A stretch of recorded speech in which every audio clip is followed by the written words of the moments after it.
if the Saints want to compete in 2026, these three moves have to happen. My first move that I would do if I was the Saints, well, I would restructure a couple contracts. Now, who's the contracts? Carl Granderson, who has an $18 million cap hit, and Chase Young, $20.5 million cap hit, which would potentially save nearly $40 million. Okay, that's 40 M's. All right, now, look, a lot of people might not like that I'm about to say this. I would also cut Alvin Kamara, okay? Either cut him or restructure him, but you can't pay him $18 million next season. It just can't happen. He's lost a lot of steps. Like, he's still a viable running back, but I don't think he's no longer this bell cow number one running back anymore. Like, him getting 100 yard or 1,000 all-purpose yards is over. He was a great running back for years, top 5 running back for a couple of those years, but it is what it is. Now, like I said, if you restructure Kamara's contract on top of those of the restructures, you would save about $60 million. Well, I don't know, like $50 to $60 million, and that is great money. Because second thing I'm about to get to, one splash free agent target, a realistic position of need, offensive line. You could go out. You could give David Edwards a bag if you restructure those contracts, man. You could go sign a guy like David Edwards for the offensive guard position. Maybe bring in some tackle depth. Maybe bring in some guard depth. Like, you got the resources to do so. Pass rusher, Trey Hendrickson's out there if you want a reunion. Like, there's lots of pass rushers out there, I'm sure. I mean, Mike Dana just got released a couple days ago by the Chiefs. You could go get him if you want.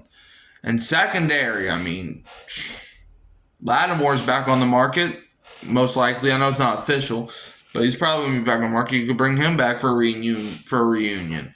There's lots of corners and safeties, I'm sure, available. So go sign one of those people.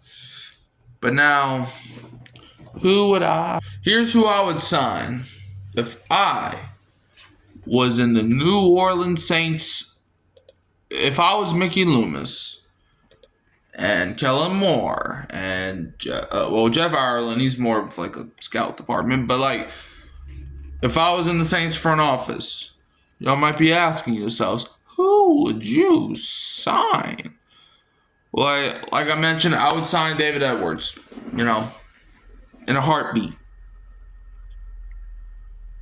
It's not even a question. I'm signing David Edwards. Like, he's had experience at a high guard position. I'm signing David Edwards. The second guy I would sign would be pass rusher. Like I also mentioned, Trey Hendrickson, man, bring him back to the Bayou. He had a few good years with the Cincinnati Bengals.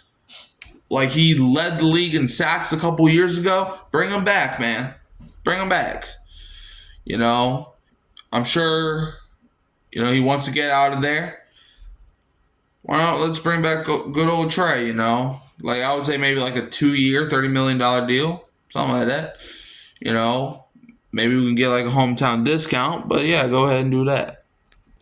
Another guy that I would bring in if I was the New Orleans Saints, to help the secondary out, I'm bringing in former Commanders cornerback Jonathan Jones. I know y'all thought I was about to say Lattimore, but no. I would bring in Jonathan Jones, I feel like he's probably, in my opinion, the best corner on the market, or at least top 3.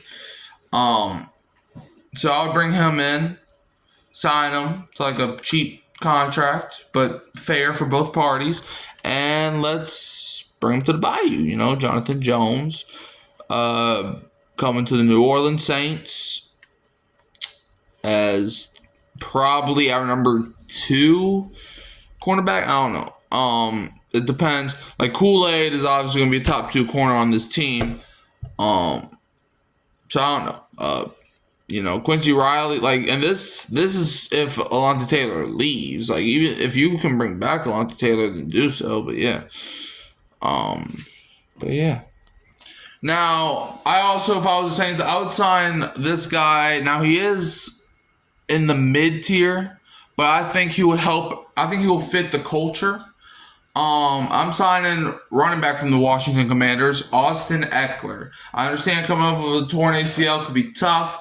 However, Austin Eckler, I still think is a solid running back.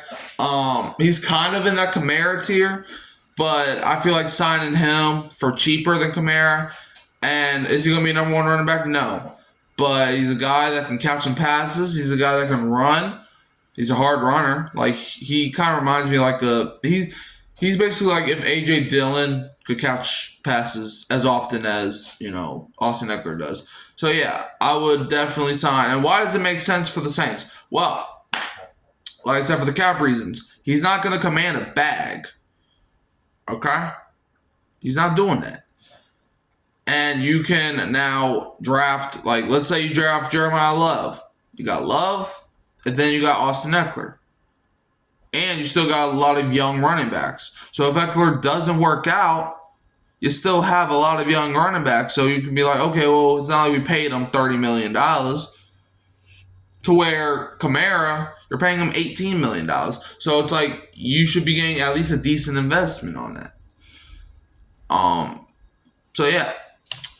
Next thing for these New Orleans Saints. Let's talk the draft strategy. Do they go best player available or draft strictly for need? If I was Mickey Loomis, I would draft strictly for need. Because, hear me out. When you draft strictly for need, that becomes the best player available to you. So you're killing two birds with one stone. Now, I will say this. You can't draft strictly for need. Don't reach. That's my argument. Just because you need offensive guard, that does not mean you draft them at 8 overall. Just because you need cornerback, that don't mean you have to, but there's no... Okay, let's say Mansour Delane gets picked 7th or 6th. What other cornerback do you think should be going 8th overall if it's not Delane?